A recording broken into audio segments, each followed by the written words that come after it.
നമസ്കാരം, ന്യൂസ് ടോക്കിലേക്ക് സ്വാഗതം. എല്ലാവർക്കും നമസ്കാരം, സ്വാഗതം. ഈ അമേരിക്കൻ പ്രസിഡന്റ് ട്രംപ് അധികാരത്തിൽ വന്നിട്ട് 3-ാം ദിവസമാവുന്നുള്ളൂ. ഈ പോക്ക് കണ്ടിട്ട് നമുക്ക് എല്ലാ ദിവസവും വാർത്ത ഉണ്ടാവും തോന്നുന്നു. ഈ 2023 ഒക്ടോബർ മാസം 7-ാം തീയതി ഹമാസ് ആക്രമിച്ചതിന് ശേഷം എന്നും വാർത്തയുണ്ട്. അതെ, തീർച്ചയായിട്ടും അത്തരം ഒരു അവസ്ഥയാണ് ട്രംപ് സൃഷ്ടിച്ചുകൊണ്ടിരിക്കുന്നത്. എന്ത് തോന്നുന്നു? വളരെ എനിക്ക് ഏറ്റവും ഭയാനകമായി തോന്നുന്നത് അതിൻ്റെ ഒരു വരും വരാഴിക്ക് ആലോചിക്കാതെ എടുക്കുന്ന പല തീരുമാനങ്ങളും ഉണ്ടെന്ന് തോന്നുന്നു. ഒന്ന്, അദ്ദേഹവുമായി ബന്ധപ്പെട്ട് അദ്ദേഹം വളരെ അഗ്രസീവായ ഒരു ബൈഡനെ സംബന്ധിച്ച് വെച്ച് നോക്കുമ്പോൾ അമേരിക്ക കണ്ടതിൽ വെച്ച് വളരെ അഗ്രസീവായ ഒരു ലീഡർ. ബൈഡൻ ഒരു പ്രസിഡന്റ് പദവിയിൽ ഒരാൾ ഇരുന്നേ ഉള്ളൂ. പക്ഷെ അദ്ദേഹം കാര്യക്ഷമ പല കാര്യങ്ങളിലൊക്കെ ഇൻവോൾവ് ആയിട്ടുണ്ടെങ്കിൽ പോലും ഈ ട്രംപിനെ സംബന്ധിച്ചിടത്തോളം ഭയങ്കര അഗ്രസീവാണ്.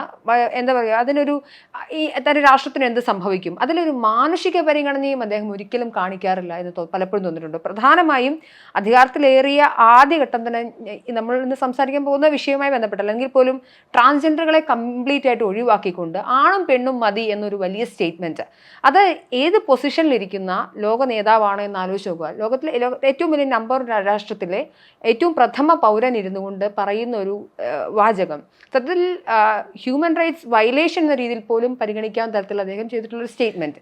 പ്ലസ് അത് കഴിഞ്ഞു വരുന്ന പല ഘട്ടങ്ങളിലും അഗ്രസീവായ നിലപാടുകൾ. ഇപ്പോൾ കുടിയേറ്റ വിരുദ്ധത, തീർച്ചയായിട്ടും ഇല്ലീഗലായിട്ട് നടക്കുന്ന കുടിയേറ്റങ്ങൾ തീർച്ചയായിട്ടും എതിർക്കപ്പെടേണ്ടതും അതൊരു രാഷ്ട്രത്തിന് മതി. ഇപ്പം ഇന്ത്യയിൽ നിന്ന് ബംഗ്ലാദേശിൽ നിന്ന് ഇന്ത്യയിലേക്ക് വരുന്ന ആളുകളെ തീർച്ചയായിട്ടും തടുക്കണം, അല്ലെങ്കിൽ അവരുടെ ഡിറ്റൻഷൻ സെന്ററുകളിലേക്ക് മാറ്റണം എന്ന് നമ്മൾ പറയുന്നുണ്ട്. ഫിൽട്ടറുകൾ ആവശ്യമാണ്.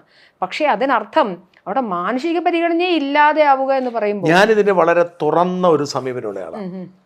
ഒന്ന്, ട്രംപിനോട് എനിക്ക് ഇഷ്ടമാണ്, എനിക്ക് പ്രത്യേക താല്പര്യമുണ്ട്. അതിൻ്റെ കാരണം ട്രംപ് ഒരു പച്ചയായ മനുഷ്യനാണ്. അമേരിക്കൻ പ്രസിഡന്റ് എന്നല്ല, ഭരണാധികാരികളെല്ലാവരും തന്നെ അവരുടെ മനസ്സിലിരിക്കുന്നതല്ല പുറത്ത് പറയുന്നത്. അപ്പം ട്രംപ് അങ്ങനെയല്ല. ട്രംപിൻ്റെ മനസ്സിലിരിക്കുന്നത്, അതിപ്പം വംശീയതയാണെങ്കിലും വർഗീയതയാണെങ്കിലും ട്രാൻസ്ജെൻഡർ വിരുദ്ധ നിലപാട്, അയാൾക്ക് എന്താണോ അയാളുടെ മനസ്സിൽ അത് അയാൾ വിശ്വസിക്കാതെ വിളിച്ചു പറഞ്ഞ് ആ ഒരു സത്യസന്ധതയോടുള്ള ഇഷ്ടമൊന്നും. രണ്ട്, ഞാൻ മനസ്സിലാക്കുന്നത് ലോകത്തുള്ള എല്ലാ മനുഷ്യയൊക്കെ മതവിരോധമുള്ള ആളുകൾ, ഒരു മതത്തോടും താല്പര്യം. പക്ഷേ എനിക്ക് മതത്തെയോടും ദൈവത്തോടും വിരോധമില്ലാത്ത ആളാണ്. എല്ലാ മതങ്ങളും എല്ലാ ദൈവങ്ങളും എല്ലാ ആശയങ്ങളും വേണം. കാരണം മനുഷ്യന് ഈ ഇല്ലോളമില്ലാത്ത ജീവിതത്തിൽ അവൻ എന്താണോ സന്തോഷം കിട്ടുന്നത്, മതമെങ്കിൽ മതമെന്ന് വിശ്വാസക്കാരനാണ് ഞാൻ. പക്ഷെ മതം എന്ന് പറയുന്നത് ഞാൻ അംഗീകരിക്കുന്നതിൻ്റെ കാര്യം നമുക്ക് ആത്മീയമായ ശാന്തി നൽകുന്നതിനും നമുക്കൊരു സന്തോഷം നൽകുന്നതിനുമുള്ള സാധനം. പക്ഷേ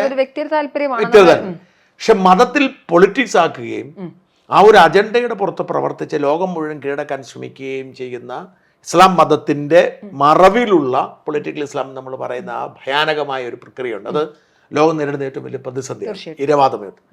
അപ്പോൾ അതിനെതിരെ നിലപാടെടുക്കാൻ, അത് അദ്ദേഹത്തിൻ്റെ മതം ഉയർത്തിപ്പിടിച്ചുകൊണ്ടാണ് അതിന് അതൊക്കെ ഉണ്ടാവും, അദ്ദേഹം ബൈബിൾ കൈപ്പിടിച്ചു. പക്ഷെ എന്തായാലും ഈ പൊളിറ്റിക്കൽ ഇസ്ലാമിനെതിരെയുള്ള അദ്ദേഹത്തിൻ്റെ ഈ നിലപാട് ലോകത്തിന് ആവശ്യമാണ്. ആ അർത്ഥത്തിലും എനിക്ക് അദ്ദേഹത്തിന് ഇഷ്ടമാണ്.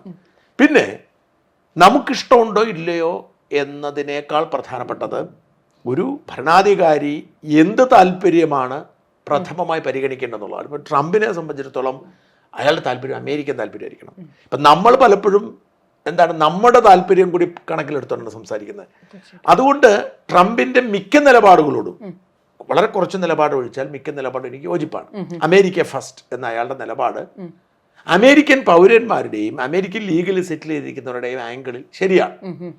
അതിന് ഞാൻ പൂർണ്ണമായി യോജിക്കുന്നു. അതേസമയം മനോജ് പറഞ്ഞതുപോലെ ട്രാൻസ്ജെൻഡേഴ്സ്, അത് ഏത് ലോകത്താണ് മനുഷ്യൻ ജീവിക്കുന്നത്, ആണും പെണ്ണും മാത്രം മതി. അത് ഇപ്പം ദൈവത്തിൻ്റെ പദ്ധതി എന്ന് പറഞ്ഞാൽ, ഇപ്പം പ്രകൃതിയുടെ അല്ല ദൈവത്തിൻ്റെ പദ്ധതിയാണെങ്കിൽ പോലും ആണും പെണ്ണും അല്ലാത്ത മനുഷ്യർക്കും ദൈവം ജന്മം കൊടുത്തിട്ടുണ്ട്. തീർച്ചയായും ജീവിക്കണമല്ലോ. ദൈവമെങ്കിൽ ആരോ അപ്പം പ്രകൃതി അപ്പോൾ അവർക്കും ജീവിക്കണം. ആ ജീവിതാവകാശം നിശ്ചയിക്കുന്നത് ശരിയല്ല. പിന്നെ അയാൾ ഒരുപാട് തന്ത്രപരമായ പാളിച്ചകളുണ്ട്. ഉദാഹരണത്തിന് ഇപ്പം ലോകാരോഗ്യ സംഘടന അദ്ദേഹം തള്ളിപ്പറഞ്ഞു. ശരിയാണ്, അയാൾ പറയുന്ന പൊളിറ്റിക്സ് പ്രധാനപ്പെട്ടതാണ്. ഈ പറഞ്ഞ ചൈനയുടെ ഒരു പിടുത്തമുണ്ട്, പൊളിറ്റിക്കൽ ഇസ്ലാമിൻ്റെ ഒരു കടന്നുകയറ്റം, ഇതൊക്കെയാണെങ്കിൽ പോലും ഈ ലോകാരോഗ്യ സംഘടന ഒരുപാട് പാവപ്പെട്ട രാജ്യങ്ങൾക്ക്, ആഫ്രിക്കൻ രാജ്യങ്ങൾക്ക് ഒരുപാട് ഗുണം ചെയ്തിട്ടുണ്ട്. മാത്രമല്ല അത് നമുക്ക് എല്ലാത്തിനും പൊളിറ്റിക്കൽ സ്റ്റാൻഡുകൾ ഇപ്പോൾ നമ്മൾ കഴിഞ്ഞ ദിവസം പറയുന്നുണ്ട്. യുണൈറ്റഡ് നേഷൻസിന്റെ പ്രധാനപ്പെട്ട ഓർഗനൈസേഷൻ ഹമാസ് തീവ്രവാദികൾക്ക് ഗാസ സ്ട്രിപ്പിൽ തന്നെ അവർക്ക് അവരുടെ ടെന്റുകളിൽ താമസിക്കാൻ അനുവാദം കൊടുക്കുകയും ബന്ദികളായ ആളുകളെ അവിടെ താമസിപ്പിച്ചിരുന്നു എന്നുള്ള വാർത്തകൾ ബന്ദികൾ തന്നെ പുറത്തേക്ക് പറയുന്ന ഒരു സിറ്റുവേഷൻ ഉണ്ടാവുന്നുണ്ട്. മാത്രമല്ല ഈ വളരെ ബയാസ്ഡ് ആണ് ലോകാരോഗ്യ സംഘടന എല്ലാ കാര്യങ്ങളിലും. ഇപ്പോൾ പൊളിറ്റിക്കൽ ഇസ്ലാം കടന്നു വരുന്ന എല്ലാ മേഖലകളിലും ഒന്നെങ്കിൽ നിശബ്ദമായിരിക്കുക, അല്ലെങ്കിൽ സംസാരിക്കുകയാണെങ്കിൽ ഇവർക്ക് വേണ്ടി സംസാരിക്കുക എന്ന രീതിയിലാണത്. സ്വാഭാവികമായിട്ടും എനിക്കിപ്പോഴും ഓർമ്മയുണ്ട്, നെതന്യാഹു വന്ന് നമ്മുടെ യുണൈറ്റഡ് നേഷൻസിൽ സംസാരിക്കുന്ന സമയത്ത് പോലും അദ്ദേഹം പറഞ്ഞാൽ ഞാൻ വരാൻ താല്പര്യമില്ലായിരുന്നു, പക്ഷേ ഞങ്ങൾക്കെതിരെ നിരന്തരമായ ആക്രമണം നിങ്ങളുടെ ഭാഗത്തുനിന്നുണ്ടാകുമ്പോൾ ഇത് വന്ന് ക്ലിയർ ആക്കണം, അത് എന്താണ് സത്യമെന്ന് പറയണം എന്ന് പറഞ്ഞുകൊണ്ടാണ്. അപ്പൊ സ്വാഭാവികമായും എല്ലാ സംഘടനകൾക്കും പൊളിറ്റിക്കൽ ഇസ്ലാമിനോട് അഭേദ്യമായുള്ളൊരു സ്നേഹം അത് അങ്ങനെ സെറ്റ് ചെയ്തിരിക്കുന്നു. അവരൊരു പൂക്കളെയും പൂമ്പാറ്റകളെയും സ്നേഹിക്കുന്ന ഹമാസന്മാരെന്ന രീതിയിൽ. അത് എന്താ വെച്ചാല് ഞാൻ അത്ഭുതത്തോടെ ഞാൻ ഈ ലോകമാധ്യമങ്ങളൊക്കെ നോക്കാറുണ്ട്. അപ്പം അങ്ങനെ ഒരു മുൻവിധി സൃഷ്ടിച്ചിട്ട് ഇപ്പം ഞാൻ ഇന്ന് സിമ്പിൾ ഒരു കാര്യം ഞാൻ പറയാം, എന്നെ അത്ഭുതപ്പെടുത്തി നമ്മുടെ ബഷീർ വെള്ളിക്കുന്നുണ്ട്. പണ്ട് അയാളോട് എനിക്ക് വലിയ ബഹുമാനം ഉണ്ടായിരുന്നു. ഈ പിണറായി വരുന്നത് വരെ നമ്മൾ അയാളുടെ ലേഖനങ്ങളെല്ലാം അയാളുടെ ഫേസ്ബുക്ക് കുറിപ്പുകളൊക്കെ മറുനാടനാണ് ആദ്യം പ്രസിദ്ധീകരിച്ചു തുടങ്ങിയതും അതിനുശേഷം മറ്റുള്ളവർക്ക്. പക്ഷെ പുള്ളിക്കാരന് ഇപ്പോൾ ഉണ്ടായിരിക്കും വലിയൊരു മാറ്റമുണ്ട്. അപ്പം ഈ മോദി കഴിഞ്ഞ ദിവസം അവാർഡ് പ്രഖ്യാപിച്ചല്ലോ, പത്മ അവാർഡ് പ്രഖ്യാപിച്ചു. അത് ആർക്കും കുറ്റം പറയാനില്ല, അർഹതയുള്ളവർക്ക് മാത്രമേ കൊടുത്തിട്ടുള്ളൂ. പക്ഷെ പണ്ട് അങ്ങനെ ആയിരുന്നില്ല, നമുക്കൊക്കെ അറിയാം. കൃത്യമായ രാഷ്ട്രീയ താല്പര്യങ്ങൾ, രാഷ്ട്രീയം, പണം, രാഷ്ട്രീയവും നമുക്ക് സഹിക്കാം. അതായത് മോദിക്കും കുറച്ച് രാഷ്ട്രീയ താല്പര്യമൊക്കെ കാണും. ഇപ്പൊ ഉദാഹരണത്തിന് ചന്ദ്രബാബു നായിഡുവിന്റെ കൊച്ചുമോനങ്ങാണ്ട് കൊടുത്തിട്ടുണ്ട്, പൊളിറ്റിക്സ് ഒക്കെ ഉണ്ടാവും. പക്ഷെ അങ്ങനെയായിരുന്നില്ല, പണ താല്പര്യം ഉണ്ടായിരുന്നു. ഇപ്പൊ തൃശ്ശൂരിലൊരു സുന്ദർ മേനോൻ, അയാൾക്ക് പത്മശ്രീ കിട്ടിയിട്ടുണ്ട്. അയാൾ ആ ഗൾഫിൽ തട്ടിപ്പ് നടത്തിയതാണ്. അയാൾ ഇപ്പോഴും ജയിലിലാന്ന് എനിക്ക് തോന്നുന്നു. അയാൾ ഉൾപ്പെടാത്ത തട്ടിപ്പ് കേസുകളൊന്നുമില്ല, ഒരു പീഡന കേസിലെ പ്രതിയാണ്. അപ്പം ഇത്തരത്തിൽ വലിയ വ്യവസായികൾക്ക് അവരുടെ മക്കൾക്ക് മരുമക്കൾക്ക് ഇങ്ങനെയൊക്കെ പണം കൊടുക്കുന്നവർക്ക് കൊടുക്കുന്ന ഒരു കാലം ഉണ്ടായിരുന്നു. ഇനി സ്പോർട്സ് അല്ലെങ്കിൽ ആർട്സ് മുതലായ സാധനം കൊടുക്കുമ്പോഴും അവരുടെ പക്ഷം നിൽക്കുന്നവർക്ക് മാത്രമേ കൊടുത്തിരുന്നത്. അതിനൊക്കെ മാറ്റം വന്നു എന്ന് മാത്രമല്ല, ഈ കേവലം ഈ നമ്മൾ അറിയപ്പെടുന്ന 2-3 മേഖലയ്ക്ക് അപ്പുറത്തേക്ക് കൃഷി, ശാസ്ത്രം, നമ്മൾ അറിയാത്ത ഒരുപാട് മേഖലകളിലേക്ക് ഈ ബഷീർ വെള്ളിക്കുന്ന്, പ്രത്യേകിച്ച് ട്രൈബൽ ഒരുപാട് കൊടുക്കുന്നു കൃഷിക്കാർക്ക്. ഈ ബഷീർ വെള്ളിക്കുന്ന് ശോഭനയ്ക്ക് പത്മശ്രീ കൊടുത്തത് മോദിയെ സ്തുതിച്ചത് കൊണ്ടാണ് എന്ന് പറഞ്ഞ് ഇങ്ങനെ തെറി. അപ്പം ഞാൻ ബഷീർ പറഞ്ഞത് മാത്രം എന്നിട്ട് പറഞ്ഞിരിക്കുകയാണ്, പണ്ടൊക്കെ പത്മശ്രീ കിട്ടിയ രാജ്യത്തിന്റെ ആദരവായിരുന്നു എന്നിൽ ഇപ്പോൾ അത് സംഖ്യകൾക്കാണ്. മാത്രമല്ല ശോഭന അന്ന് മോദി പങ്കെടുത്ത ഒരു പരിപാടിയിൽ പ്രഭാഷണം നടത്തുന്നതിനെതിരെ അവർക്കെതിരെ സോഷ്യൽ മീഡിയ അറ്റാക്ക്. ഇന്ത്യയുടെ പ്രധാനമന്ത്രിയല്ലേ? അതെ, ആ റാങ്കിൽ ആരും ഇതിനെ ഒബ്സർവ് ചെയ്യുന്നില്ല. ഞാൻ പറഞ്ഞത് ഇത്തരത്തിൽ ഇവരെ അതേസമയം തിരിച്ചു ഇപ്പം നമ്മൾ സന്ദീപ് വാര്യരുടെ കാര്യം എടുക്കാം. നിങ്ങൾക്ക് 2 പേർക്കും പരിചയമുള്ള ആളാണ് സന്ദീപ് വാര്യർ. ഇപ്പം ഫോണിൽ പോലും കിട്ടും. പണ്ടൊക്കെ സന്ദീപ് വാര്യർ കൃത്യം വിളിക്കുമായിരുന്നു. ഞാൻ ഒരിക്കലും അദ്ദേഹത്തിന് സംസാരിച്ചിരുന്നു. നമ്മൾ ഇന്റർവ്യൂ സീരീസ് ചെയ്യുന്നുണ്ടല്ലോ, അപ്പൊ അദ്ദേഹം നമുക്കൊരു ഇന്റർവ്യൂ തരുമ്പോൾ ചോദിച്ചപ്പോൾ തൽക്കാലം KPCC ഞങ്ങളോട് മിണ്ടരുതെന്നാണ് പറഞ്ഞിരിക്കുന്നത്, അതുകൊണ്ട് അത് കഴിഞ്ഞാൽ ഉടനെ നിങ്ങൾക്ക് ഇന്റർവ്യൂ തരാം. എനിക്കൊന്ന് ഇന്നലെ അദ്ദേഹം വക്താവായിട്ടുണ്ട്. ഇനി നമുക്ക് വേണമെങ്കിൽ പൊളിറ്റിക്കൽ പാർട്ടി. അല്ല, ഞാൻ പറഞ്ഞ സന്ദീപിന് ഇപ്പൊ നേരമില്ല. സന്ദീപ് ഒരു ഇസ്ലാമിക പക്ഷത്തേക്ക് മാറിയതോടെ എനിക്ക് തോന്നുന്നു ബഹ്റൈനിലെങ്ങാണ്ട് എല്ലാ ടർബനും അതിന്റേതായ രാഷ്ട്രീയം ഉണ്ടെന്നും എന്നൊക്കെ പറഞ്ഞു വെച്ചിരുന്നു. അപ്പം ഈ സന്ദീപിന് ഇപ്പോ ഗൾഫ് രാജ്യങ്ങളിൽ നിരന്തരം പ്രോഗ്രാം, മലബാർ ജില്ലകളിൽ നിരന്തരം പ്രോഗ്രാം. അത് മാത്രമല്ല സന്ദീപ് ചെല്ലുന്നിടത്ത് ഈ പറയുന്ന ഈ മുസ്ലിം ക്രൗഡ് കൂടുതലാണ്. അപ്പൊ ഇത് ഈ പൊളിറ്റിക്കൽ ഇസ്ലാമിന്റെ ഒരു പ്രതിഫലനമാണ്. അത് ഇവർ അത്തരത്തിൽ സെറ്റ് ചെയ്തിരിക്കുകയാണ്. അപ്പം ആ ഒരു വലിയ ഒരു ക്യാൻവാസിനെ മറികടക്കാൻ ആർക്കും കഴിയില്ല, ലോകത്തിൽ ആർക്കും. അവിടെയാണ് ഞാൻ പറയുന്നത്, ട്രംപ് അതിൻ്റെ നിലപാടെടുക്കുന്നു, ശക്തമായ നിലപാടെടുക്കുന്നു. പക്ഷേ നമ്മൾ പോയിന്റിലേക്ക് വരാം. 2 കാര്യങ്ങളാണ് ഇന്ന് സംസാരിക്കേണ്ടത്. ഒന്നാമത്തേത് അദ്ദേഹത്തിൻ്റെ കുടിയേറ്റ വിരുദ്ധ നിലപാടാണ്. എങ്ങനെയാണ് വിലയിരുത്തുന്നത് പറഞ്ഞിട്ട്? സാർ, ഇതിനകത്ത് 2 പക്ഷമാണ്. ഒന്ന്, അമേരിക്കയെ മുന്നിൽ നിർത്തുമ്പോൾ അമേരിക്കയെ സംബന്ധിച്ചിടത്തോളം അമേരിക്ക എന്നല്ല, ലോകത്തിലെ എല്ലാ രാഷ്ട്രങ്ങൾക്കും കൃത്യമായി ഇപ്പം നമ്മൾ 21-ാം നൂറ്റാണ്ടാണ്, 2025-ലാണ് ഈ അനധികൃതമായി ഉണ്ടാവുന്ന കുടിയേറ്റങ്ങൾ അത് തീർച്ചയായിട്ടും ഒരു രാഷ്ട്രത്തെ സംബന്ധിച്ചോളം ബാധ്യതയാണ്.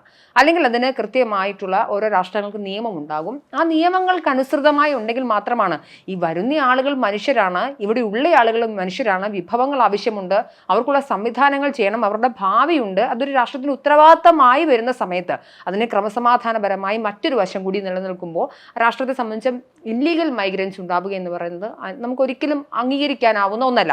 പക്ഷേ അതിനർത്ഥം ഒരു രാഷ്ട്രത്തിലേക്ക് വരുന്ന, അല്ലെ ആ രാഷ്ട്രത്തിൽ പ്രത്യേകിച്ച് അമേരിക്കയിലേക്ക് മെക്സിക്കോയിൽ നിന്ന് വരുന്ന പ്രതീക്ഷ അർപ്പിച്ചു വരുന്ന ആളുകളെ ഏതെങ്കിലും കാരണത്താൽ തിരിച്ചുവിടണമെങ്കിൽ, ഇപ്പോൾ ഉദാഹരണത്തിന് സാർ സൗദിയിലൊക്കെ പൊതുമാപ്പ് നൽകുന്ന ഒരു വലിയ പദ്ധതി കഴിഞ്ഞ ഒരു 2 മാസങ്ങൾക്ക് മുൻപുണ്ടായിരുന്നു. അതിൽ അനധികൃതമായി താമസിക്കുന്നവർക്ക്, വിസ തീർന്നവർക്ക്, ജോലി വേണ്ടി വന്ന് താമസിക്കുന്നവർക്കൊക്കെ ഈ സൗദി നൽകിയിരുന്ന വലിയൊരു പരിപാടി മാസങ്ങളോളം നിൽക്കുന്ന പൊതുമാപ്പായിരുന്നു. അവർ കൃത്യമായി ആളുകളിലെത്തി, ആവശ്യമുള്ള ആളുകൾക്ക് എക്സ്റ്റൻഷൻ കൊടുത്തു, ഇല്ലാത്ത ആളുകളെ ഡീപ്പോർട്ട് ചെയ്തു, കേസുകൾ എടുത്തില്ല. പക്ഷേ ഇങ്ങനെയല്ല അവിടെ സംഭവിക്കുന്നതെന്നാണ് ഞാൻ മനസ്സിലാക്കുന്നത്. ആളുകളെ കൈയും കാലും കെട്ടി ചങ്ങലൊക്കെ ഇട്ടും അല്ലെങ്കിൽ വളരെ മനുഷ്യവിരുദ്ധമായി കൊണ്ടുപോകും. അതിൻ്റെ അകത്ത് രണ്ട് തലങ്ങളുണ്ട്. ഞാൻ പൂർണ്ണമായും ട്രംപിന്റെ ഈ കൈകാല് കെട്ടി കൊണ്ടുവന്ന സാധനത്തിനെതിരാണ്.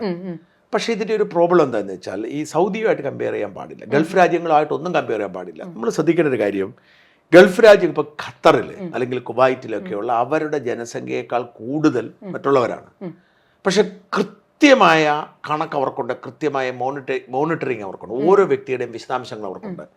അവരൊരു ഇല്ലീഗൽ ഇമിഗ്രന്റിനെ പിടിച്ച് അപ്പം തന്നെ ജയിലിൽ അടക്കുക ചെയ്യുന്നത്.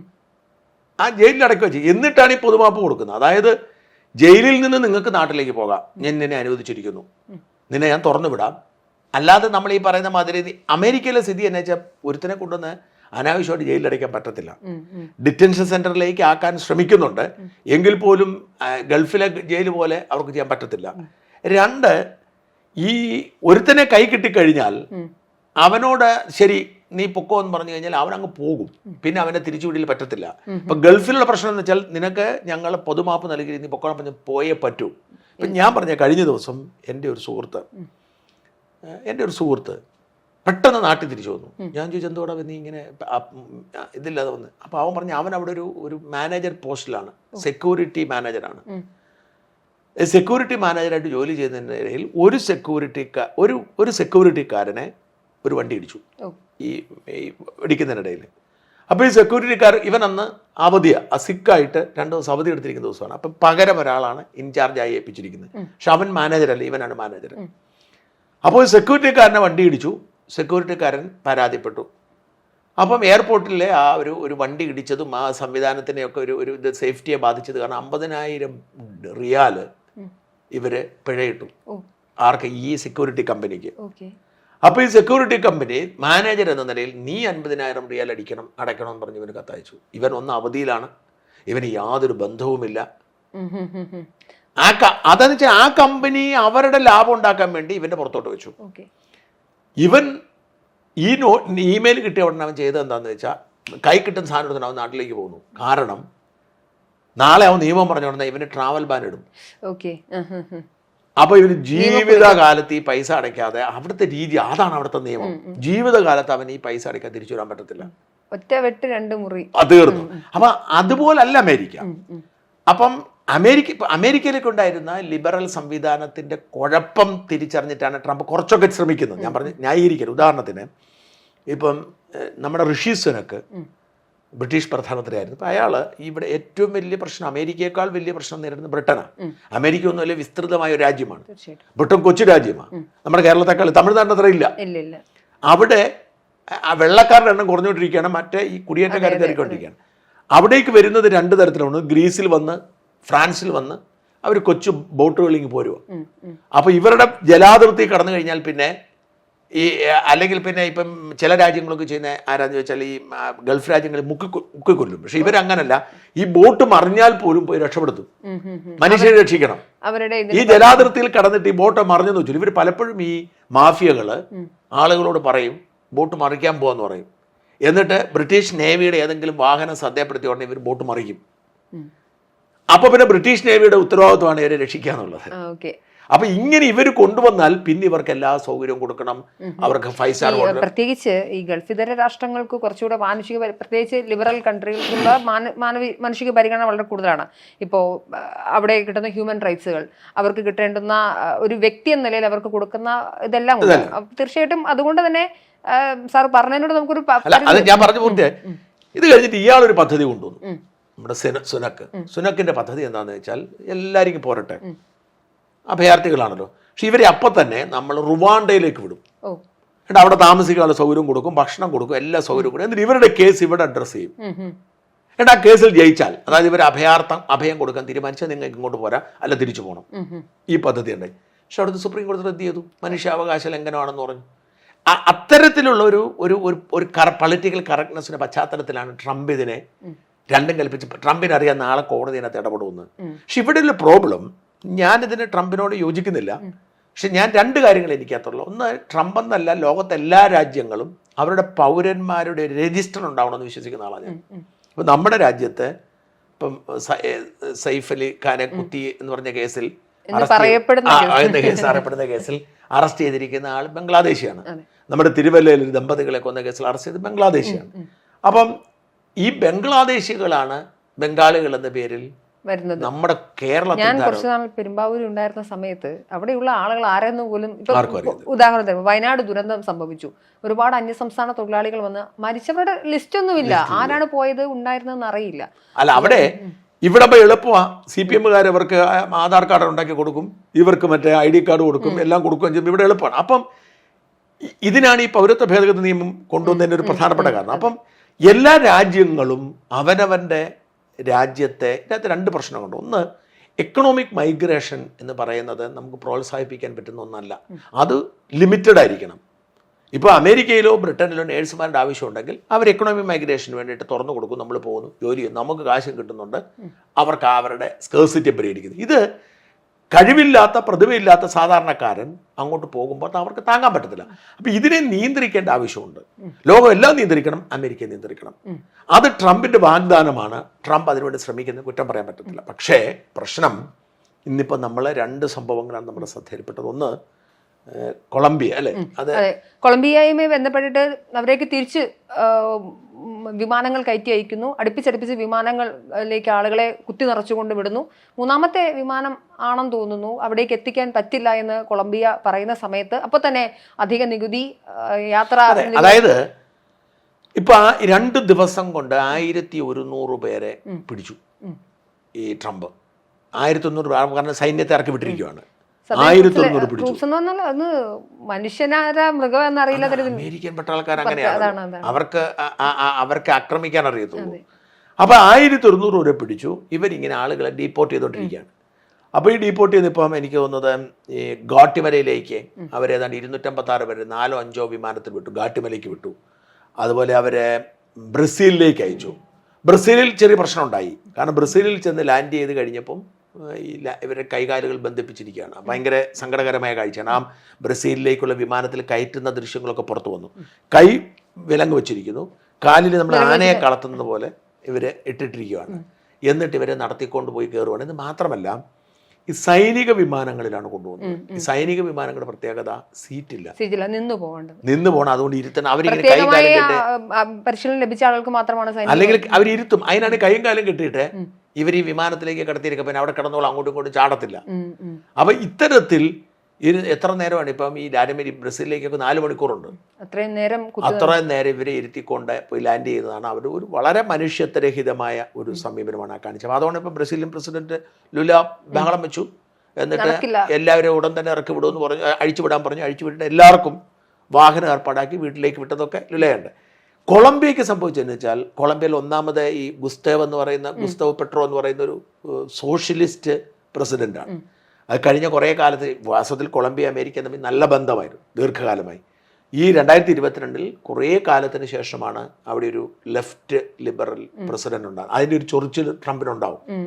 അപ്പം ഈ ഗുസ്തവ് പറഞ്ഞതിന് നമുക്ക് കുറ്റം പറയാൻ പറ്റത്തില്ല. കാരണം ഈ കൈകാലുകൾ ബന്ധിച്ച് അവരെ അങ്ങോട്ട് ഇറക്കാമെന്ന് പറഞ്ഞാൽ ആദ്യം 2 വിമാനത്തിൽ വന്ന ആളിറങ്ങി കഴിഞ്ഞപ്പം അവരൊന്നും പറഞ്ഞില്ല. പക്ഷെ ഇനി പറ്റത്തില്ല, അന്ന് 2 വിമാനം തിരിച്ചുവിട്ടപ്പോഴത്തേക്കുമാണ് ട്രംപ് ഇമ്മീഡിയറ്റ്ലി 20% എന്തെല്ലാം ഏർപ്പാടാക്കിയെന്നറിയും. ഒന്ന്, 25% നികുതി ഏർപ്പെടുത്തി അങ്ങോട്ട്. അത് ട്രംപിന്റെ ഒരു തെറ്റായ ആയുധമാണ്. എല്ലാത്തിന്മേലധികമായി ടാക്സ് ചുമത്തും. അപ്പം കാനഡയോട് പറഞ്ഞിരിക്കുന്നത് ഞങ്ങൾ 20% ടാക്സ് ചുമത്തുന്നതാണ്. അത് മെക്സിക്കോയോട് പറഞ്ഞിരിക്കുന്നത്. പക്ഷേ ഇതൊരു തരത്തിൽ പ്രാദേശികവാദം എന്ന രീതിയിലേക്ക് വരുമ്പോൾ തന്നെ ഒരു ട്രംപിനെ സംബന്ധിച്ചിടത്തോളം ഇത് വലിയ തിരിച്ചടി ഉണ്ടാകുന്ന കാര്യത്തിൽ യാതൊരുവിധ സംശയമില്ല. അത് മാത്രമല്ലെന്നേ, ഈ താരിഫ് എന്ന് പറയുന്നത് ഈ മറ്റേ WTO വേൾഡ് ട്രേഡ് ഓർഗനൈസേഷൻ അങ്ങനെയുള്ള കുറെ സംവിധാനങ്ങളാൽ നിയന്ത്രിക്കപ്പെടുന്ന ഒരു സംവിധാനം. ഇതൊക്കെ കൊണ്ടുവന്നത് അമേരിക്കയ്ക്കും പാശ്ചാത്യ രാജ്യങ്ങൾക്കും ഗുണമുണ്ടാകാൻ വേണ്ടിയിട്ടാണ്. അവരെക്കാൾ ചെലവ് കുറഞ്ഞ തരത്തിൽ ഇന്ത്യയും ചൈനയും ഒക്കെ ഉൽപ്പന്നങ്ങൾ ഉണ്ടാക്കാൻ തുടങ്ങിയപ്പോഴാണ് ഇപ്പോൾ അവർക്ക് ഈ ആശങ്ക പ്രശ്നം ഉണ്ടാകുന്നത്. അപ്പോൾ ഇങ്ങനെ ഇവർ ഏർപ്പാടാക്കിയാൽ ആത്യന്തികമായ നഷ്ടം അമേരിക്കയ്ക്കാണ്. കാരണം ഇപ്പോൾ ഈ അമേരിക്ക നമ്മൾ എപ്പോഴും ശ്രദ്ധിക്കേണ്ട ഒരു കാര്യം, ഞാൻ നേരത്തെ ഒരു സാധനത്തിലും പറഞ്ഞതാണ്, അമേരിക്കയുടെ ഒരു പ്രത്യേകത, അമേരിക്ക പ്യുവർ ക്യാപിറ്റലിസ്റ്റ് രാജ്യമാണ്. അതെ. അപ്പം അവിടെ ചികിത്സ സൗജന്യമല്ല, വിദ്യാഭ്യാസം സൗജന്യമല്ല, അവിടെ ഇൻഷുറൻസ് ആണ് അവിടുത്തെ ഏറ്റവും വലിയ ബിസിനസ്. ആ ഇൻഷുറൻസിൻ്റെ അടിസ്ഥാനത്തിലാണ് അവിടുത്തെ ചികിത്സ മുമ്പോട്ട് പോകുന്നത്. ഇപ്പം വീട് പോലും ഇപ്പം നമ്മൾ കാലിഫോർണിയ തീകത്തി എന്ന് പറയുന്നുണ്ട്, അവിടെയുള്ള സമ്പന്നർക്ക് കാണും സാധാരണക്കാരുടെ ഇൻഷുറൻസ് ഒരു 80% ഒക്കെ എടുക്കാറുള്ളൂ. കാരണം വെച്ചാൽ അത്രയ്ക്ക് വലിയ ഇൻഷുറൻസ് തുകയാണ് അവിടെ ഉള്ളത്. അപ്പം ഇതൊന്നും ഇല്ലാത്തവരാണ് പാവങ്ങൾ. ഈ പറയുന്ന കോടികളുടെ ഉൽപ്പന്നം വാങ്ങാൻ അവരൊക്കെ ജീവിച്ചു പോകുന്ന ചൈനയിൽ നിന്ന് ഇറങ്ങുന്ന വില കുറഞ്ഞ സാധനങ്ങളും. അപ്പോൾ ഇവർ ഈ താരിഫ് ഏർപ്പെടുത്തിയ അവിടേക്ക് ഒരു പ്രശ്നമുണ്ട്. ഒന്ന്. രണ്ട്, അമേരിക്കൻ ഉൽപ്പന്നങ്ങൾക്ക് അതുപോലെ താരിഫ് തിരിച്ചടിച്ചാൽ എന്ത് ചെയ്യും? അമേരിക്കൻ ലോകത്തെ ഏറ്റവും സമ്പന്ന രാജ്യമായിരിക്കുന്ന അവരുടെ ഉൽപ്പന്നങ്ങൾ ലോകം മുഴുവൻ പോകും. ഇപ്പോൾ ആപ്പിളിന്റെ ഒരു ഐഫോൺ ഇറങ്ങിയാൽ അമേരിക്കയിൽ വിൽക്കുന്നതിനേക്കാൾ കൂടുതൽ വിൽക്കുന്നത് ഇന്ത്യയിലും ചൈനയിലും ഒക്കെയാണ്. കാരണം അവിടുത്തെ സമ്പന്നരേക്കാൾ കൂടുതൽ സമ്പന്നര് നമുക്കാണ്. അപ്പം ഇവരും ഈ താരിഫ് ഏർപ്പെടുത്തി എന്ത് ചെയ്യും? ഇപ്പം എന്നെ അത്ഭുതം തോന്നിയിട്ടുള്ള കാര്യം, ബ്രിട്ടനിൽ ചെല്ലുമ്പോൾ നമുക്ക് ചെറിയൊരു അസൂയ തോന്നിയൊരു കാര്യം, ബ്രിട്ടനിലെ ജനങ്ങളുടെ വരുമാനം എന്ന് പറയുന്നത് നമ്മുടെയൊക്കെ എത്രയോ ഇരട്ടിയാണ്. ഇപ്പം എൻ്റെ മകൻ അവന് 18 വയസ്സ് പൂർത്തിയായപ്പം അവനവിടെ ഒരു ഫാക്ടറി പണിക്ക് പോയി. അവന് ഒരു മണിക്കൂറിന് കിട്ടുന്നത് 12 പൗണ്ട്, 1200 രൂപയാണ് മണിക്കൂറിന് കിട്ടുന്ന ശമ്പളം എന്ന് പറയുന്നത്. അവൻ 12 മണിക്കൂർ ഷിഫ്റ്റ് ചെയ്താൽ അവന് 15,000 രൂപയാണ് കിട്ടുന്നത് ഒരു ദിവസം പണിയെടുത്താൽ. അങ്ങനെ വരുമാനമുള്ള ആ രാജ്യത്തെ ഒരു കാറിൻ്റെ വില നമ്മുടെ രാജ്യത്തേക്കാൾ വളരെ കുറവാണ്. ഉദാഹരണത്തിന് ഇപ്പോൾ ഒരു 60 ലക്ഷം രൂപ കൊടുത്താൽ ഈ ലാൻഡ് റോവറിൻ്റെ ഒരു കാർ മേടിക്കും നമ്മുടെ ഇവിടെ 1.5 കോടി 1.5 കോടി കൊടുക്കണം. അപ്പം ഞാൻ പറഞ്ഞത് ഇത്തരത്തിലുള്ള വലിയ സത്യത്തിൽ ട്രംപിന്റെ ഇത്തരത്തിലുള്ള ഈ ടാക്സിനോട്ടുള്ള നികുതിപരമായ ഇനങ്ങളിൽ അദ്ദേഹത്തിന് കാണിക്കുന്ന ഈ കടുംപിടുത്തം, അല്ലെങ്കിൽ ഞാനത് പറഞ്ഞത് ആദ്യമേ പറഞ്ഞത്, ഇതിന്റെ പ്രത്യാഘാതങ്ങൾ എന്താണ്, വരുംവരാഴികൾ എന്താണെന്ന് മനസ്സിലാവുന്നില്ല. ഇപ്പം 91-ൽ ഇന്ത്യയിൽ നമ്മൾ ഈ സാമ്പത്തിക പരിഷ്കരണം നടത്തുന്നതിന് തൊട്ട് മുൻപുള്ളൊരു ഇന്ത്യയുണ്ട്. അതായത് അധിക നികുതി പിഴ എല്ലാ കാര്യങ്ങളിലും ഈടാക്കുന്ന സമയത്ത് നമ്മൾ പറഞ്ഞു കേട്ടിട്ടുണ്ട്, ഒരു വാച്ച് ഓർഡർ ചെയ്താൽ മാസങ്ങളിരിക്കണം, ഒരു കാർ ഓർഡർ ചെയ്താൽ മാസങ്ങളിരിക്കേണ്ട അവസ്ഥയിലേക്ക് ഈ നമ്മുടെ സാമ്പത്തിക വ്യവസ്ഥ കൊളാപ്സ് ആയി പോകുന്നൊരു സിറ്റുവേഷൻ ഉണ്ട്. അവിടെ നിന്നാണ് നമ്മൾ ലിബറലൈസേഷനും ഇറക്കുമതി ചുങ്കം ഉൾപ്പെടെയുള്ള കാര്യങ്ങൾ കുറച്ചുകൊണ്ട് വരുന്നത്. അതാണ് ഈ പ്രത്യാഘാതങ്ങൾ നോക്കാതെ വരുന്ന ഒരു ഘട്ടത്തിൽ നാളെ അത് അമേരിക്കയുടെ ഭാവി എങ്ങനെ ആവണമെന്നൊന്നുമില്ല, അദ്ദേഹത്തിന് തിരിച്ചടി ഉണ്ടാകാം, അദ്ദേഹത്തിന് വലിയൊരു വിന്യാസത്തിലുള്ള ആളുകൾ അദ്ദേഹത്തിന് അമിതാവേശമാണ്. ചെയ്യേണ്ട കാര്യങ്ങൾ ചെയ്തോട്ടെ ജനങ്ങൾ, പക്ഷെ അമിതാവേശം കുഴപ്പം ചെയ്യുന്നതാണ്. അമിതാവേശം സ്വാഭാവികമായും തിരിച്ചടി ഉണ്ടാക്കും. പക്ഷേ മനുഷ്യാവകാശങ്ങൾ കൂടി സംരക്ഷിക്കണം. പിന്നെ ഇതിനോടൊപ്പം തന്നെ നമ്മൾ ചർച്ച ചെയ്യേണ്ട മറ്റൊരു വിഷയം കൂടിയുണ്ട് ട്രംപുമായിട്ട് ബന്ധപ്പെട്ട്. അതിഭീകരമായൊരു പ്രസ്താവന അദ്ദേഹം നടത്തിയിരിക്കുന്നു. ഒന്ന് ഗാസ മുനമ്പുമായി ബന്ധപ്പെട്ടാണ്. അദ്ദേഹത്തിന് തീർച്ചയായിട്ടും മിഡിൽ ഈസ്റ്റുമായി ബന്ധപ്പെട്ട് ട്രംപിന് പ്രത്യേകമായ താല്പര്യങ്ങൾ, അല്ലെങ്കിൽ ഒരു അമേരിക്ക എല്ലാ ഘട്ടങ്ങളിലും മിഡിൽ ഈസ്റ്റുമായി ബന്ധപ്പെട്ട് കൃത്യമായി നിലപാടെടുക്കുന്ന പ്രസിഡന്റുമാരും നയതന്ത്രപരമായും അത് ഇസ്രായേലിനെ സപ്പോർട്ട് ചെയ്തുകൊണ്ടുള്ള രീതിയിലാണെങ്കിൽ പോലും അമേരിക്ക എല്ലാ ഘട്ടങ്ങളിലും നിലപാടുകൾ എടുത്തിട്ടുണ്ട്. ഇപ്പോൾ പല ഘട്ടങ്ങളിലും പല രാഷ്ട്രങ്ങളും നിലപാടെടുക്കാത്തപ്പോൾ തന്നെ ഇപ്പോൾ വന്നിരിക്കുന്ന ഗാസ മുനമ്പുമായി ബന്ധപ്പെട്ടാണ്. നമുക്കറിയാം ഗാസയിൽ ഇനിയും കുറച്ച് മനുഷ്യരും കുറച്ച് പൊട്ടിപ്പൊളിഞ്ഞ കോൺക്രീറ്റ് ബിൽഡിംഗ് എന്ന് പറയാനില്ല, കോൺക്രീറ്റ് കൂനകൾ മാത്രമുള്ള ഗാസയെ റീബിൽഡ് ചെയ്തെടുക്കുക എന്നുള്ളത് അടിയന്തരമായ ഒരു ആവശ്യമായിട്ട് അമേരിക്ക പരിഗണിക്കുന്നു എന്നുള്ളത് സ്വാഗതാർഹം തന്നെയാണ്. കാര്യം അമേരിക്കയ്ക്ക് ഇനിഷ്യേഷൻ എടുത്താൽ മാത്രം സാധിക്കുന്ന ഒന്ന് തന്നെയാണത്, അക്കാര്യത്തിലൊന്ന്. പക്ഷേ ഇവിടെ ട്രംപ് മുന്നോട്ട് വെച്ചിരിക്കുന്നത് ആ ജനങ്ങൾ, ലക്ഷക്കണക്കിന് ജനങ്ങളാണ് ആ ഗാസ മുനമ്പിലുള്ളത്, ആ ജനങ്ങൾ എത്രയും വേഗം മറ്റു രാഷ്ട്രങ്ങളിലേക്ക്, പ്രത്യേകിച്ച് ഈജിപ്തും ജോർദാനും അടക്കമുള്ള രാഷ്ട്രങ്ങൾ, സൗദി ഉൾപ്പെടെയുള്ള രാഷ്ട്രങ്ങൾ ഈ താൽക്കാലിക അടിസ്ഥാനത്തിൽ ഈ ജനങ്ങളെ ഏറ്റെടുക്കണമെന്നും അമേരിക്ക ഉൾപ്പെടെയുള്ള രാഷ്ട്രങ്ങൾ ഗാസ മുനമ്പിനെ റീബിൽഡ് ചെയ്തെടുക്കാം എന്നാണ് പറഞ്ഞിരിക്കുന്നത്. പക്ഷേ ഇതിനകത്ത് രസകരമായ ഒരു സാധനം സാർ, നമ്മൾ ആദ്യം സംസാരിച്ച സാധനമുണ്ട്, അനധികൃതമായി കുടിയേറ്റങ്ങൾ എതിർക്കുന്ന ട്രംപ് ഇവിടെ ഈ ജനങ്ങൾ എന്ത് ചെയ്യണമെന്ന് തീരുമാനിക്കുന്ന ഒരു കലത്തിലേക്ക് വരുന്നുണ്ടെന്നുള്ളതാണ് എനിക്ക് തോന്നുന്നത്. ഇത് പ്രായോഗികമായ ഒരു കാര്യമല്ല. അല്ല, തീർച്ചയായിട്ടും അല്ല. കാരണം ഒരു കാരണവശാലും സ്വന്തം നാട് വിട്ടിട്ട് മറ്റൊരു സ്ഥലത്തേക്ക് വേണ്ടി ഇവർ ആഗ്രഹിക്കുന്നില്ല. പക്ഷേ ഇതിന് ട്രംപ് വെക്കുന്ന ഒരു പൊളിറ്റിക്സ് ഉണ്ട്. ഈ പൊളിറ്റിക്കൽ ഇസ്ലാമിൻ്റെ ഒരു മുഖമാണ് ഫലസ്തീൻ. ഫലസ്തീനിലെ സ്ത്രീകൾ കൊല്ലപ്പെടുന്നു, കുട്ടികൾ കൊല്ലപ്പെടുന്നു. ഗസയിലേക്ക് കണ്ണും നട്ടിരിക്കുന്ന ഒരു ലോക സമൂഹമാണ് നമ്മൾ കാണുന്നത്. അപ്പം ശരി, നിങ്ങൾ സങ്കടപ്പെടണ്ട, നിങ്ങൾക്ക് നല്ല സൗകര്യം ഞങ്ങൾ ഒരുക്കി തരാം, നിങ്ങൾക്ക് തൽക്കാലത്തേക്ക് നിങ്ങൾക്ക് സൗകര്യം ഒരുക്കി തരാം, നിങ്ങൾ നല്ല ഭക്ഷണം കഴിച്ചോളൂ, നിങ്ങൾ നല്ലതായിട്ട് കിടന്നുറങ്ങിക്കോളൂ, ഞങ്ങൾ അതിന് ഫണ്ട് ചെയ്യാം എന്ന് പറയുമ്പോൾ ഈ കണ്ണീര് വിൽക്കുന്ന, ഇപ്പോഴും ഇതുണ്ട്, എൻ്റെ ജന്മനാട് എനിക്ക് വേണം എന്നുള്ള വാദം അവിടെ കിടപ്പുണ്ട്.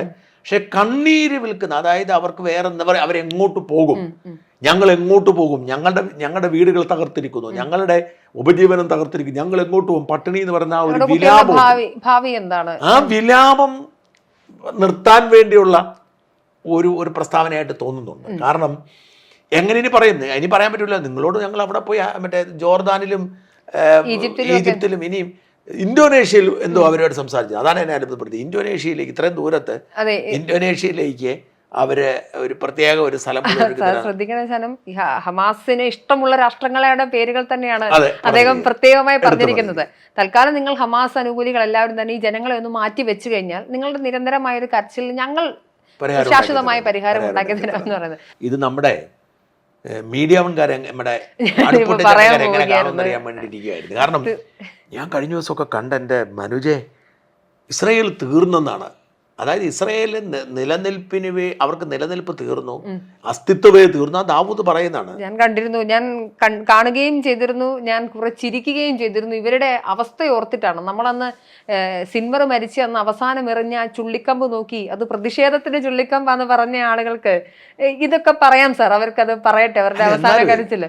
പക്ഷെ ഞാൻ മനസ്സിലാക്കുന്നത് ഇസ്രായേൽ ആകെ ഗസ മുനമ്പിൽ മാത്രമാണല്ലേ വെടിനിർത്തൽ. അതാണ് ശ്രദ്ധിക്കേണ്ടത്. അവരെ ഗസയിൽ മാത്രം വെടിനിർത്തൽ നടത്തി. അവർ വെസ്റ്റ് ബാങ്കിൽ ഇവർ ഇന്നലെ ലെബനനിൽ 22 പേര് മരിച്ചു. ഇസ്രായേലിന്റെ വെടിവയ്പിൽ 22 പേര് കൊല്ലപ്പെട്ടു ലെബനൻ. കാരണം അവർ പറയുന്നത് ഈ ലെബനനിൽ നിന്ന് അവർ വെടിനിർത്തൽ പ്രഖ്യാപിച്ചു, പിന്നോട്ട് മാറി. ഈ പിന്നോട്ട് മാറിയപ്പം വെച്ചിരുന്ന ഒരു കണ്ടീഷൻ പടിപടിയായി ഇവർ ഒഴിയാമെന്നുള്ളതായിരുന്നു. ഈ ലെബനിൽ നിന്ന് ഒഴിയാമെന്നുള്ളതായിരുന്നു. പക്ഷെ ഒഴിയുമ്പോൾ പകരം ലെബനീസ് ആർമി അവിടെ ഏറ്റെടുക്കുക. ലെബനീസ് ആർമി വന്നില്ല. അപ്പൊ ഇവരെന്താ ചെയ്യുന്നത് വെച്ചാൽ ഇവർ പ്രതീക്ഷിച്ചത് മുഴുവൻ ഇസ്രായേൽ സേന പിന്മാറി കഴിയുമ്പോൾ ഹിസ്ബുള്ളിലേക്ക് വീണ്ടും വരാം എന്നുള്ളതാണ്. പക്ഷേ ഹിസ്ബുള്ളയുടെ നേതൃത്വത്തിൽ വലിയൊരു പ്രതിഷേധം നടന്നു. ഹിസ്ബുള്ള ഉണ്ടായിരുന്നു, ലെബനീസ് ആളുകളും ഉണ്ടായിരുന്നു. വളരെ കൃത്യമായിട്ട് ഇസ്രായേൽ പറഞ്ഞു മാറിപ്പോകുന്നതാണ് നല്ലതെന്ന് പറഞ്ഞു. മാറിയില്ല, വെടിവെച്ചു. 22 പേര് മരിച്ചു, 126 പേർക്ക് പരിക്കേൽക്കുകയും ചെയ്തു. അതോടെ അവർ വീണ്ടും പേടിച്ചിട്ടുണ്ട്. കാരണം ഇസ്രായേൽ, നമ്മൾ മനസ്സിലാക്കേണ്ട ഒരു കാര്യം, ഇസ്രായേൽ തന്ത്രപൂർവ്വമായാണ് കാര്യങ്ങൾ നിൽക്കുന്നത്. ഇപ്പോൾ ഒരു ഇന്ന് പിരിക്കുന്ന 6 പേരെയും കൂടെ വിട്ടയക്കാനായിട്ട് ധാരണയായിട്ടുണ്ട്. ഇന്നലെ കഴിഞ്ഞ പ്രാവശ്യം 4 പേര് വിട്ടയച്ചതിൽ ഒരാള് നേരത്തെ ഇസ്രായേൽ ബോംബിൽ കൊല്ലപ്പെട്ടെന്ന് പറഞ്ഞിരുന്ന ആളാണ്. അതാണ് ഹമാസ് പറഞ്ഞിരുന്ന ഒരു പെൺകുട്ടി തിരിച്ചുകൊണ്ടത്. ഇവർ ഈ മറുഭാഗത്ത് ഇവരിപ്പോ ഗോലൻ കൊന്ന് സ്വന്തമാക്കി. സിറിയയുടെ അസ്ഥിരത വന്നപ്പോൾ തന്നെ ഈ ലെബനനിൽ ഇവർ ഇനി കുറെ ഭാഗം വിട്ടുകൊടുക്കത്തില്ല. ഈ ഇസ്രായേൽ അവരുടെ ഭൂവിസ്തൃതി വലുതാക്കിക്കൊണ്ടിരിക്കുന്നുണ്ട്. അത് വലുതാക്കുന്നതിനേക്കാൾ ഉപരി അവരെ സംബന്ധിച്ചൊരു സുരക്ഷിതത്വം പറഞ്ഞില്ലേ, ഭാവിയിലേക്ക് ഒരു സുരക്ഷിതം വേണം. ഇപ്പം അന്താരാഷ്ട്ര തലത്തിൽ ഇസ്രായേലിന് നൽകിയിരിക്കുന്ന അതിർത്തികൾ അവർക്ക് സുരക്ഷിതമല്ല എന്ന് അവർക്ക് ബോധ്യപ്പെട്ട് കഴിഞ്ഞിരിക്കുന്നു. അവരെ സംബന്ധിച്ചിടത്തോളം അതിർത്തികൾ സുരക്ഷിതമാക്കണമെങ്കിൽ ഈ പറഞ്ഞതുപോലെ ട്രൂപ്സിനുള്ളിലേക്ക് മറ്റു രാഷ്ട്രങ്ങളിലേക്ക് കടന്നു കയറുകയും അവിടെയുള്ള പ്രദേശങ്ങൾ കൈക്കലാക്കിയില്ലെങ്കിൽ ഇനിയും ആക്രമണങ്ങൾ ഉണ്ടാകാം. തരം കിലോമീറ്ററുകളാണ് തുരങ്കങ്ങൾ ഉണ്ടാക്കി സ്ഫോടനാത്മക ഗാനങ്ങൾ വെച്ചിരുന്നത്. അപ്പൊ അവരെ സംബന്ധിച്ചിടത്തോളം ഒരു മാത്രമല്ല, ബെഞ്ചമിൻ നെതന്യാഹു ഇതിനെ എതിർത്തിട്ടുണ്ടെന്നാണ് ഞാൻ മനസ്സിലാക്കുന്നത്. കാര്യം ഈ ഞങ്ങൾക്ക് അതിന്റെ ആളുകളെ റീബിൽഡ് ചെയ്ത് കൊടുക്കേണ്ട ആവശ്യമില്ല. അല്ല, അതിൻ്റെ അകത്തുള്ള ഒരു പ്രോബ്ലം എന്താണെന്ന് വെച്ചാൽ, ഈ പണ്ട് ഇസ്രായേൽ വെച്ച ഒരു നിർദ്ദേശമായിരുന്നു ഇത്, ഇവരെ ഒഴിപ്പിക്കുക എന്നുള്ളത്. അതിന്റെ ഒരു വേറൊരു മിനി വേഷനാണ്, ഒരു പുതിയ ന്യൂ വേഷനാണ് ട്രംപ് വെച്ചിരിക്കുന്നത്. അന്ന് ഒരുപാട് പഴി കേട്ടതാണ്. അപ്പം അതുകൊണ്ടാണ് ബോധപൂർവ്വം അവർ ഇതിൽ നിന്ന് മാറി നിൽക്കുന്നത്. മാത്രമല്ല, ഇസ്രായേലിനെ അത് അവിടെ റീബിൽഡ് ചെയ്യാനുള്ള ഉത്തരവാദിത്വം ഏറ്റെടുക്കാൻ താല്പര്യമില്ല. അവർ ചെയ്യത്തുമില്ല. അവർ തകർത്തിട്ട് അവർക്ക് വീണ്ടും അവർ തകർക്കാനുള്ളതാണ്. ഇത് ആര് റീബിൽഡ് ചെയ്താലും ഭാവിയിൽ വീണ്ടും തകർക്കാനുള്ളതാണ്. അവിടെ ഇസ്രായേലിനോട് സഹകരിക്കാനൊന്നും പോകുന്നില്ല. പക്ഷേ ഈ ട്രംപ് തന്ത്രപൂർവമായ ഒരു നീക്കമാണ് നടത്തുന്നതാണ് ഞാൻ വിശ്വസിക്കുന്നത്. ലെബനനെയും മറ്റേ ജോർദാനെയും ഈജിപ്തിനെയും ഒക്കെ കുഴപ്പത്തിലാക്കി. സൗദിയായിട്ട് വളരെ അടുപ്പാണ് ഈ ട്രംപ്. കഴിഞ്ഞ തവണ ചുമതലയേറ്റ ആദ്യം ട്രംപ് പോയത് സൗദിയിലാണ്. ഇക്കുറി ആദ്യം വിളിച്ചത് സൗദി രാജകുമാരനാണ്. അങ്ങനെ ലോകത്തിൽ അവരെ ഒരുമിച്ചിപ്പം അവർ കുറെ പദ്ധതിയുണ്ട് ട്രംപിന്. ഈ പല രാജ്യങ്ങളുമായി, മുസ്ലിം രാജ്യങ്ങളുമായി ഇസ്രായേലിനെ ഒരുമിപ്പിച്ച് കഴിഞ്ഞ പ്രാവശ്യം ഒരുപാട് രാജ്യങ്ങളുമായി സൗദിയുമായി ധാരണ എത്തിച്ചിരുന്നു, UAE എത്തിച്ചിരുന്നു, ബഹ്റൈനുമായി എത്തിച്ചിരുന്നു. അതിന്റെയൊക്കെ റിഫ്ലക്ഷൻ ഇപ്രാവശ്യം ഉണ്ടായല്ലോ. ഇന്തോനേഷ്യയുമായിട്ട് ഏതാണ്ട് അടുത്ത് വന്നിരുന്നായിരുന്നു. അപ്പോൾ അതൊക്കെ ട്രംപ് വീണ്ടും വളർത്തിയെടുക്കാൻ ശ്രമിച്ചുകൊണ്ടിരിക്കുകയാണ് ഇപ്പോൾ. അത് ഇവിടെ ഇതൊരു വളരെ ഈ പറയുന്ന ഈ പൊളിറ്റിക്കൽ ഇസ്ലാമിന്റെ മുഖമായി സത്യത്തിൽ ഈ പൊളിറ്റിക്കൽ ഇസ്ലാമിനെ മാറ്റിവെച്ചാൽ ഗസ ഇപ്പം നമുക്കറിയാം, ഇവിടെ ആളുകൾ ഞങ്ങൾ പൊളിറ്റിക്കൽ ഇസ്ലാമിന്റെ വക്താക്കളല്ല എന്ന് പറയുന്നവർ സത്യത്തിൽ ട്രംപിന്റെ ഇതിനെ അംഗീകരിക്കുകയാണ് വേണ്ടത്. നടക്കുമോ ഇല്ലയോ എന്നുള്ളതിനുപരിയായി ഗസയിലെ ഗസയിലേക്ക് നിങ്ങൾ നോക്കൂ എന്ന് പറഞ്ഞ് കണ്ണുനീര് ഒഴിക്കുന്നവർ ഇങ്ങനെ ഒരു റീബിൽഡിംഗ് ഓപ്ഷൻ, കാര്യം പ്രത്യേകിച്ച് അമേരിക്കയാണ് റീബിൽഡ് ചെയ്യുന്നതെങ്കിൽ ഇസ്രായേൽ ഒരിക്കലും എന്ത് ചെയ്യില്ല, തീർച്ചയായിട്ടും അതിനെ തകർക്കുന്നതിനെ കുറിച്ച് ആലോചിക്കാൻ പോലും. മാത്രമല്ല safest city in the world എന്ന രീതിയിലേക്ക് ഇത് മനസ്സിലാക്കേണ്ടത് എന്താന്ന് വെച്ചാൽ, ഈ ഫലസ്തീനിലെ ഒറ്റ സിമ്പിളായിട്ടുള്ള കാര്യമുള്ളൂ, ഫലസ്തീനിലെ ജനങ്ങളുടെ കണ്ണുനീരില്ലാതെ പൊളിറ്റിക്കൽ ഇസ്ലാമിൻ്റെ നിലനിൽപ്പില്ല. അവരുടെ ഏറ്റവും വലിയ നട്ടെല്ലെന്ന് പറയുന്നത് ഈ കുട്ടികളും സ്ത്രീകളും കരയുന്നതും കൊല്ലപ്പെടുന്നതുമാണ്. അവിടെ ജനിക്കുന്ന കുട്ടികളും അവിടെ ഉള്ള സ്ത്രീകളും കൊല്ലപ്പെടാൻ വേണ്ടിയിട്ടുള്ള ജന്മങ്ങളാണ്. അവരിങ്ങനെ നിരന്തരം കൊല്ലപ്പെട്ടുകൊണ്ടിരിക്കുന്നു, പുതുതായിട്ട് വരുന്നു, കൊല്ലപ്പെട്ടുകൊണ്ടിരിക്കുന്നു. ഈ അവരുടെ രക്തത്തിലാണ് ഈ പൊളിറ്റിക്കൽ ഇസ്ലാം നിലനിൽക്കുന്നത്. അപ്പോൾ ഇതിൻ്റെ പേരിൽ നടക്കുന്ന, അപ്പോൾ ഈ നോമ്പ് കാലത്ത് നമ്മുടെ കൊച്ചു കേരളത്തിൽ നിന്ന് പോലും ഫലസ്തീനിലേക്ക് ഫണ്ട് പോകുന്നുണ്ട്. തീർച്ചയായിട്ടും. കാരണം അവരുള്ള സ്നേഹം കൊണ്ട്, ആ വികാരം കൊണ്ട്. അങ്ങനെ ലോകത്തിന്റെ നാനാഭാഗത്തു നിന്നും എത്തുന്ന പണം ഹമാസിന് മാത്രമല്ല, ഇത്തരത്തിലുള്ള പൊളിറ്റിക്കൽ ഇസ്ലാമിനെ പിന്തുണയ്ക്കുന്ന സർവ്വശക്തികൾക്കും പോകുന്നുണ്ട്. അതുകൊണ്ട് തന്നെ ഒരിക്കൽ പോലും, ഞാൻ ഇതിനു വേണ്ടി തർക്കിക്കുന്നവർ പറയാറുണ്ട്, ഒരിക്കലും ഫലസ്തീൻ പ്രശ്നം തീരാൻ പോകുന്നില്ല. ഫലസ്തീനിലെ കണ്ണുനീരില്ലെങ്കിൽ പൊളിറ്റിക്കൽ ഇസ്ലാമിന് വളർച്ചയില്ല. തീരുമാനമെങ്കിൽ സത്യത്തിൽ ഇവർ വിചാരിച്ചാൽ മതിയല്ലോ. എത്രയോ കാലം ഹമാസ് ഹിസ്ബുള്ളയും വിചാരിച്ചാൽ തീരാമെന്ന് ഈ അയൽ രാജ്യങ്ങളായ ഈജിപ്തും ഇന്നും ഈ ജോർദാനും ഈജിപ്തും പറഞ്ഞിട്ടുണ്ട്, ഞങ്ങൾ 2 സ്റ്റേറ്റ് സൊല്യൂഷനാണ് ആഗ്രഹിക്കുന്നത്. 2 സ്റ്റേറ്റ് സൊല്യൂഷനാണ് ലോകം മുഴുവൻ ആഗ്രഹിക്കുന്നത്. ഹമാസ് പറയുന്നു മറ്റൊരു മാത്രം. അങ്ങനല്ല, 2 സ്റ്റേറ്റ് സൊല്യൂഷനാണുള്ളത്. അതിർത്തി തിരിച്ചു കൊടുക്കുക, വളരെ സിമ്പിളാണ്. ഇസ്രായേലിന് സുരക്ഷിതമായി അവരുടെ അതിർത്തി തിരിച്ചു കൊടുക്കുക, ഫലസ്തീന് സുരക്ഷിതമായി അവരുടെ അതിർത്തി തിരിച്ചു കൊടുക്കുക, അവർ സുരക്ഷിതമായി വരും. എന്നിട്ട് ഫലസ്തീനെ വളർത്തിയെടുക്കാൻ ലോകം മുഴുവൻ ഒരുമിച്ച് കൂടുക. പക്ഷെ അവിടെ പ്രശ്നം, അത് ഇസ്രായേലിന് രാഷ്ട്രത്തെ അംഗീകരിക്കുക പോലും അംഗീകരിക്കാത്ത ജൂതന്മാരെ നിഷ്കാസനം ചെയ്താൽ മാത്രമാണ് സ്വർഗത്തിൽ എൻട്രി കിട്ടുമെന്ന് വിചാരിക്കുന്ന ആളുകളാണ് ഇരിക്കുന്നത്. ആ പ്രശ്നം അതുകൊണ്ടാണ് ഞാൻ പറയുന്നത്, ഇത് നിലനിർത്തപ്പോൾ ഇന്ന് ഹോളോകോസ്റ്റിന്റെ വാർഷികമാണ്. ഞാനിന്ന് അതിന്റെ ഫുൾ ഒന്ന് വിശദമായിട്ട് വായിച്ചു നോക്കി. അപ്പം ഈ ഹിറ്റ്ലറുടെ ആശയം എന്തായിരുന്നു? ഈ ജ്യൂസ് എന്ന് പറയുന്നതാണ് ഏറ്റവും വലിയ പ്രശ്നം. ദ ഫൈനൽ സൊല്യൂഷൻ എന്ന് പറയുന്ന ഒരു പല പരിശ്രമം, അവർ ഒരുപാട് നിയമങ്ങളും 1500 നിയമം കൊണ്ടുവന്നു. ഈ 1500 നിയമങ്ങൾ കൊണ്ടുവന്നിട്ടും ജൂതന്മാരെ ഒതുക്കാൻ അവർ കഴിയുന്നില്ല. അവർക്ക് ജോലി നിഷേധിച്ചു, അവരെ എല്ലാ ബിസിനസ് സംരംഭങ്ങളും എല്ലാം കഴിഞ്ഞു. എന്നിട്ടും നമുക്ക് സാധിക്കാതെ വന്നപ്പോൾ കൂട്ടത്തിനെ കൊല്ലാൻ തീരുമാനിക്കുന്നത്. ആ ഒരു കൂട്ടക്കൊല ആയിരുന്നു വാസ്തവത്തിൽ ഈ നമുക്കറിയാം ഹോളോകോസ്റ്റിന്റെ പശ്ചാത്തലം.